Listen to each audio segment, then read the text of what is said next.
Praise be to God, there is no other God except God. In the last Friday's sermon, titled, What Does the Quran Really Say About Hadith?, I proved to you from the Quran that following Hadith is not a precondition to understand or follow or apply the Quran correctly. However, I also said that just because Hadith is not a precondition for understanding the Quran correctly, it does not mean that there are no other preconditions. In fact, the Quran does mention a number of preconditions for people, preconditions which they need to fulfill so they can be allowed by God to understand the Quran correctly. And in this video, we will go over that list. Here it is. The first precondition is doing the contact prayer, Salat. Verses 27.2 and 27.3 tell us that the Quran is a guidance only for believers who do the contact prayers. So doing the contact prayers, Salat, is a precondition to understanding the Quran correctly. The so-called Quranists look at this the wrong way around. They will try to understand the Quran first, and then self-design, according to their limited understanding of the Quran, a version of the contact prayer. But you cannot understand how to do the contact prayer correctly from the Quran unless you are already doing the contact prayer correctly. Because doing the contact prayer correctly is a precondition to understanding the Quran correctly, according to verses 2 and 3 of Surah 27 and verses 2 and 3 of Surah 2. So doing the contact prayer is a precondition to understanding the Quran correctly, while the Quran is not a precondition to doing the contact prayer correctly. As we know, according to the Quran itself, the contact prayers existed before the Quran. They came to us all the way from Abraham. Now, it is possible to find all the details of the contact prayer directly from the Quran, and I will present them to you, God willing, in another video. But I was only able to find those details because I already understood the Quran correctly, which was only possible because I had already accepted to do the contact prayers in their full form, accepting them from the Abrahamic tradition, even before I found their details in the Quran. So the correct process goes like this. First, you accept the contact prayers in their full unchanged form from the Abrahamic tradition, which you can learn how to do in the video titled Principles of Muslim Prayer by Rashad Khalifa. And then after you do that, according to verses 27.2 and 27.3 and 2.2 and 2.3, that enables you to understand the Quran correctly. This fulfills the first precondition to understanding the Quran correctly. The second precondition to understanding the Quran correctly is giving the obligatory charity, the zakat. And the same logic applies here as in the contact prayers. And you can learn how to do the obligatory charity correctly in my video clarification titled The Obligatory Charity, Zakat. The third precondition to understanding the Quran correctly is believing.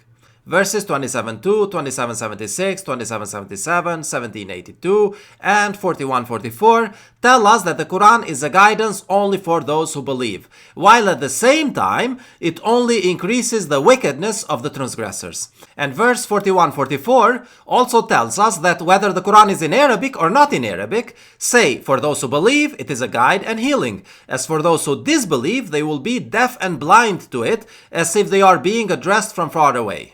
The fourth precondition is being righteous.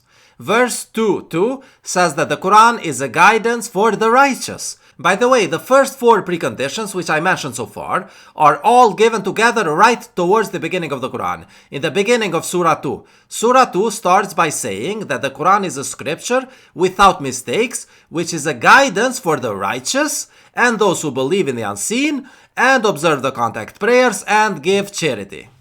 The fifth precondition is accepting the Quran in its entirety. Unfortunately, some people find it hard to accept some verses of the Quran, like the verses about war, or the verses about slavery, or the verses about miracles, or the verses about resurrection, or the verses about gender roles, and so on. And this actually limits their understanding of the other verses as well, the verses which they are willing to accept. The Quran is an interconnected book. You can only understand it correctly if you accept it all. The sixth precondition is seeking refuge in God from Satan the rejected before we read the Quran. Verse 1698 says, when you read the Quran, you shall seek refuge in God from Satan the rejected. The seventh precondition is believing in the hereafter, in the next life. You cannot understand the Quran correctly if you do not believe in the hereafter. Verse 1745 says, when you read the Quran, we place between you and those who do not believe in the hereafter an invisible barrier.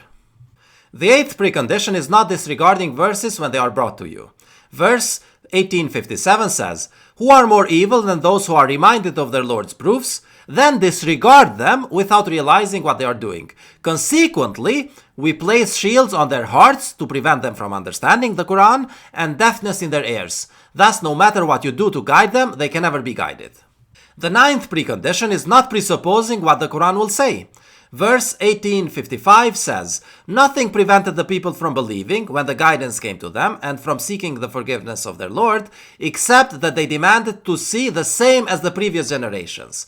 Unfortunately, a lot of people do not fulfill this precondition. Let me give you just one example. Some people today will presuppose that the Quran says that the punishment for adultery is to stone the adulterer to death, which is actually a statement in Hadith, which is taken from the law in the Bible, before the Quran was completely revealed to Muhammad. Before the completion of the Quran, the biblical rules still applied.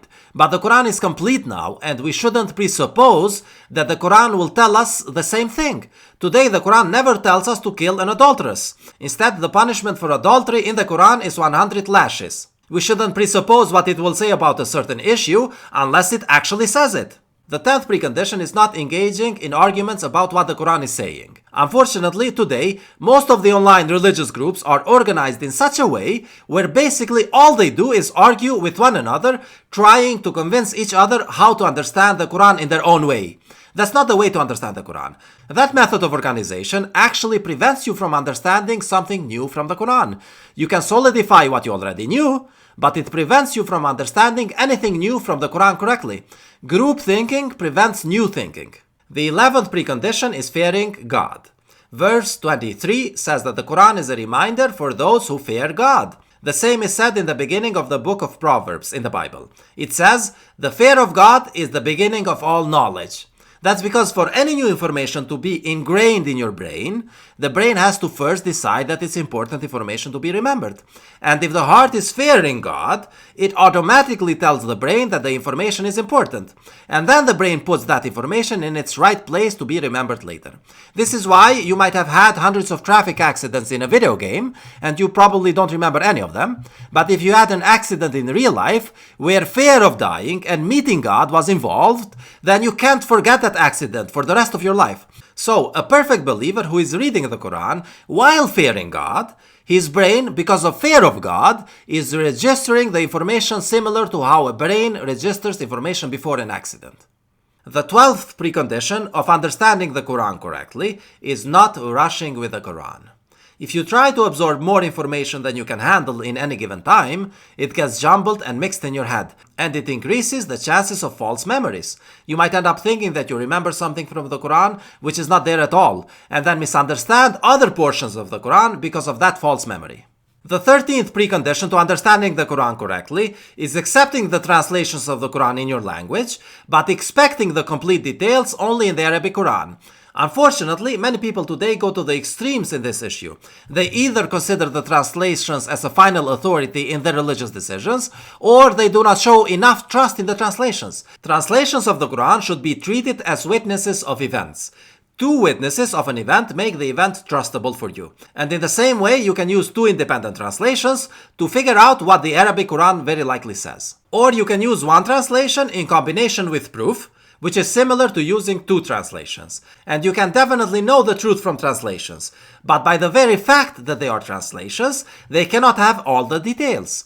Verse 41:3 says that the complete details are only in the Arabic Quran, but the general truth and guidance and belief can also be found in the translations of the Quran. The 14th precondition to understanding the Quran correctly is listening when the Quran is recited. You cannot speak on top of the Quran, like they do in some so-called Quranic studies. You should not interrupt while the Quran is being recited, and then expect to understand the Quran correctly. You are supposed to simply listen according to verse 7:204. The 15th precondition is taking heed when the Quran is recited. It's important that when you learn something from the Quran, you absorb it into your life and apply it, and then it enables you to learn something new correctly. If you don't take heed in the first case, it prevents you from understanding something new in another case.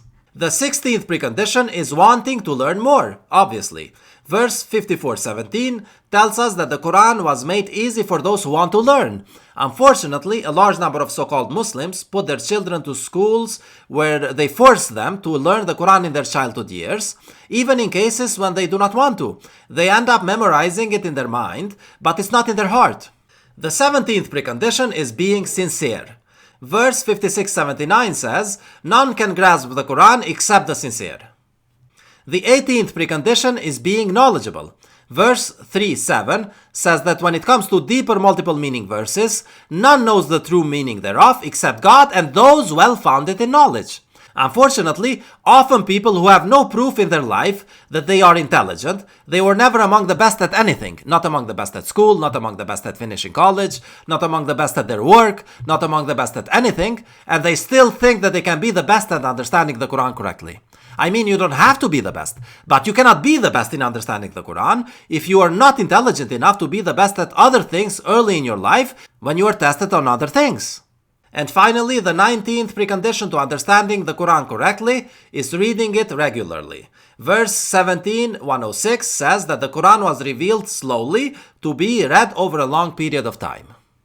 So these are the 19 preconditions to understand the Quran correctly. If you do not fulfill them, then your understanding of the Quran is at least distorted, in the best case scenario. Or you might be completely blocked from understanding it in the worst case scenario.